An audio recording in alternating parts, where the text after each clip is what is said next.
இறைவனின் சாந்தியும் சமாதானமும் குறைவேண்டிய நிறைவாக உங்கள் மீதும் உங்கள் குடும்பத்தார் மீதும் உண்டாகட்டுமாக. அப்படின்னு சவுதி பயணம் வந்துக்கிறோம் இறைவனுக்காக. 35 நாள் இங்கே தான், இன்றைக்கி 2வது நாள் ஓடுது. எல்லா நாட்டிலேருந்தும் மக்கள் வந்திருப்பாங்க. இதான் அந்த கிளாக் டவர் சொல்லுவாங்கள்ல, அது உள்ளே தான் அந்த காபத்துல்லா இருக்குது. நபி இப்ராஹிம் அலைஹிஸ்ஸலாம் அவங்களுடைய தியாகம், அவங்க பெத்த பிள்ளைய பலியிடுற மாதிரி ஒரு கனவு காண்றாங்க. இந்த கனவின் அடையாளமாக இறைவன் வந்து, எனக்கு பலி தேவை கிடையாது, உன்னை நாம் சோதித்தோம் சொல்லி இந்த சோதனையின் பெயரில் ஒரு ஆடை கொடுத்து அல்லாஹ் அறுக்க சொல்கிறான்.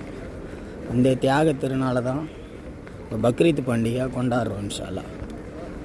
அதனோட அடையாளமாக தான் அந்த டைமுக்கு, அந்த சீசனுக்கு மட்டும் இங்கே வரும். எல்லா சீசனுக்கும் இங்கே வரமாட்டாங்க. உமரா எப்போ வேணுமோ செய்யலாம்.